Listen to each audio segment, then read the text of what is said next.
Hello, welcome again. Now we start with Excel. I'm sure probably most of you already had an experience of Excel, but we start from scratch in this class. So I start by telling you that Excel is a big empty grid with letters across the top and numbers down the left side. And each single square inside this grid is called a cell, and this cell is addressed by the cell address, letter, and numbers. Probably most of you played Battleship somewhere in their childhood, and that's exactly like it. The top part of the screen, it's a so-called ribbon. Ribbon exists in all Microsoft Office applications. There's a ribbon for Word, there's another ribbon for PowerPoint. All ribbons start with File, then Home, and then Insert, and then ribbon. Tabs, the top line comment differs from application to application. This is the last version of Excel you see. Each tab opens a set of groups. Here we are in the Home tab with the Font group, the Align group, the Number group, the Styles group, and the Cell and the Editing group, which is the one highlighted. A little bit of topology. We need to know what we refer to when we say the ribbon, the tabs, and the groups. Inside each groups you have a set of comments, and this articulates the dozens and dozens of possible options you can activate when you work on Excel. And that is a link. You can click on the picture or you can click on the MS Online Course Overview to go to the Microsoft Excel Windows Training and Support pages, where you will find everything about Excel. Also in the next years in the future, when Excel will change, you will be updated here with the new features that may be not working as before. So when you start Excel, you open a file, a .xlsx file, that's called also a workbook. A workbook is a spreadsheet, basically. Inside workbook, you can find many sheets or worksheets. In the lower bottom tab, you may find sheet 1, sheet 2, sheet 3. This is just if you have a paperboard, different worksheets that you can use independently or that you can use linked one another, and we shall see how. Columns are named after letters from A to AA and AZ and to XFD for a total of 16,000 plus. Row headings are indicated by numbers.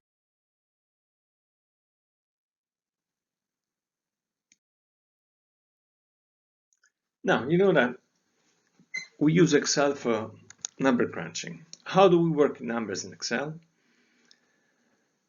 We may use formulas or we may use functions. Formulas are math operators that you put in a cell to work out something like 2 plus 2 or any bit more complicated operation. The math operators you must use are plus, minus, the star, the slash for division, and star star for exponential. We will see examples in a moment. For a bit more complicated things, you have functions that are already pre-coded things. Let's say you have to calculate an average. You can write cell plus cell plus a cell plus a cell divided by the number of cells, and that's an average. We will show them in class. Or you have an average function that automatically calculates that. Most important thing is everything when you write inside the cell to calculate something in that cell, everything must begin with an equal sign. Otherwise, things will be taken as text. Numbers will be taken as text, and very likely the Excel calculation will not work. So once you type inside a cell, what you see then in that cell is the result of the operation, if what you type is a formula or a function.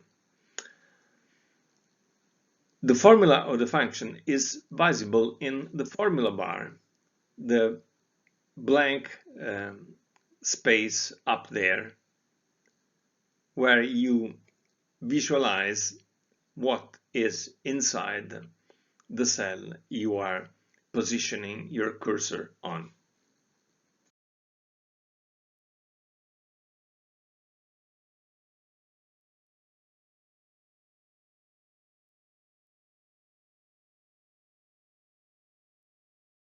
Okay, now let's do our first test.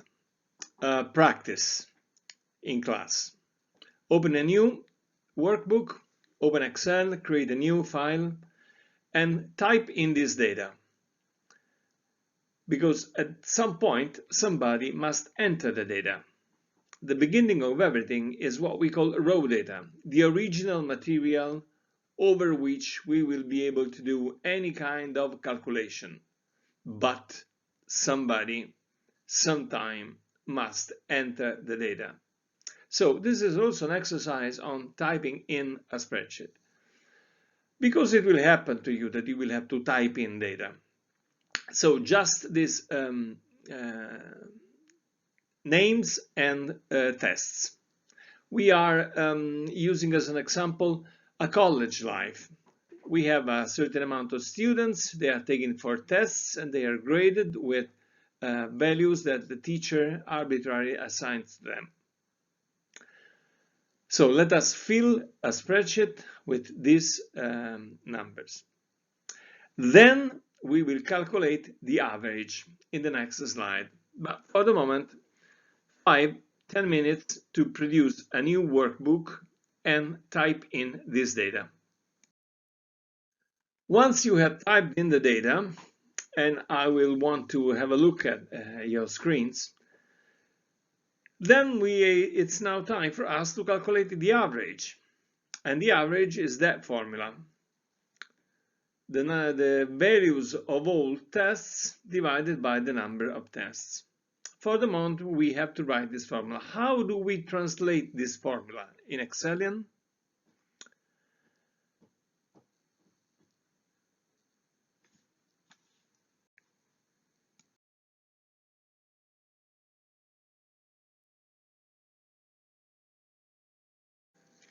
Okay, first of all, do not do 90, 66, 90, 90. No, no, no, no, no, no, no, okay? We never duplicate data. The data is there, and what we do is we do equal sign, then we click on the first cell, we type the plus sign, we click on the second cell, we type on the plus sign, we click on the third cell, we type on the last cell, and then we have to divide everything by 4. How do we divide by 4? We divide by, first of all, putting into parentheses the sum and then divide by 4. This is the right way to write this average formula. Remember from your first grades in algebra, multiplication and division comes first, and then addition and subtractions. So if you don't write this in parentheses, you will have b5 plus c5 plus d5 plus e5 divided by 4. Only this one, and that would be wrong. So put the cells in parentheses and then enter. And we have the average. Now, a second look at the amazing thing of Excel. Once I have written a formula here, F2, and I see the formula, F2 to see the formula, what I can do is just copy and then paste here values. And Excel automatically changes the address of the cells. So F2, I see this is for row 5. Clicking here, F2, I see this is for row 6. F2 here, this is for row 7. F2 here, this is for row 8. So Excel automatically shifted the values of the references of the cell, the address of the cells, in this case the row number, automatically. When we move down, we copy down the formula. This is one of the most important things of Excel, the power of Excel. Now, what we have in our spreadsheets are averages with 1 decimal values or 2 decimal values, which raises the question, how do we format the cells? Sometimes we don't want to show as many decimal values because it's not necessary. In this case, we are looking at numbers coming from integer bodes. I give 90 or I give 91 as a teacher. I have 100 values to choose from. So there is no point in giving a student 90.5. It's either 90 or 91. And also the averages then, let us format them to a single, an integer number with no decimals.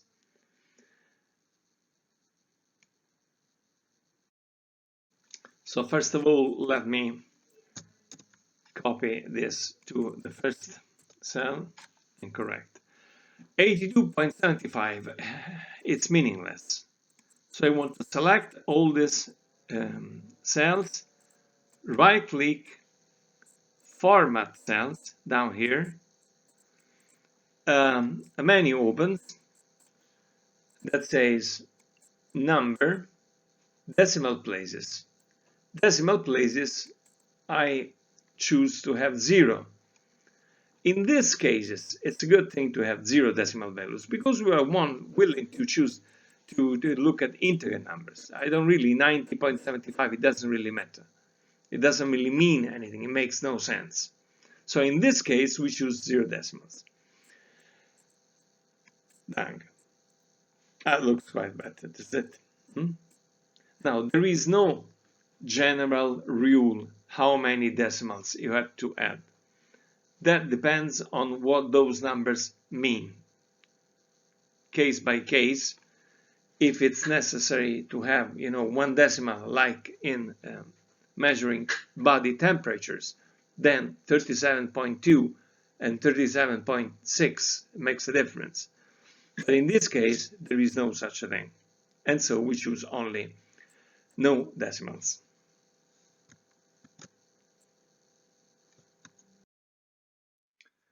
Now, the next thing we want to do is to have our Excel spreadsheet look good.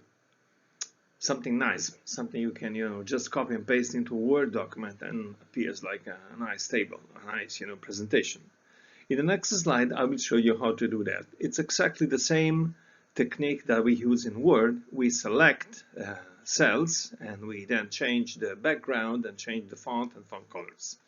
Next slide, we'll have a video screen recording that shows you the process. So first of all, let me recap how we compile the averages. We open, and then we click this cell, plus this cell, plus this cell, plus this cell, close the brackets and divide by 4. Then we just drag down. That's not a way of copy-paste. Just position yourself on the small green corner, green square at the bottom right corner here, and click, and keeping it click, you drag it down. Next, this, I decided I don't need decimals, so I select the whole area and I format the cells using number to no decimal places, and then OK. OK. At this point, I want to make this look like what we have seen. So I will just widen to 3 columns, to 3 rows actually, and select this whole site, this one, and then go into Home and insert a background, dark blue. At this point, the text, the font color on dark blue, it's better that it is white. Actually, I didn't really need to widen the first thing. So that's the way we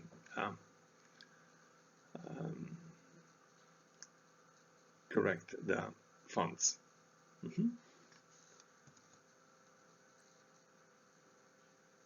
To arrive to this place, to this situation, I delete this row, clicking on the left side of the number, and right click. I have an option to do an operation on the entire row, and in this case I just delete it. This will be useful when we go into charting. I can always click in the middle between column F and column G, and you see the arrow becomes some sort of a wheel to now shrink the column. Once I'm here, let me show you that if I shrink too much, I have hashes. When you see a result in a column with this symbol, that means the column is too thin. It's better to widen a little bit. Okay, that's fine. Well, I'll keep it wide because I'll need it later for explaining the function.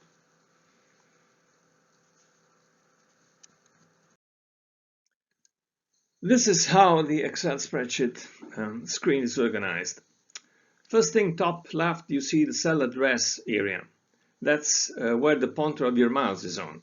When you click in an area, this place shows you letter and number.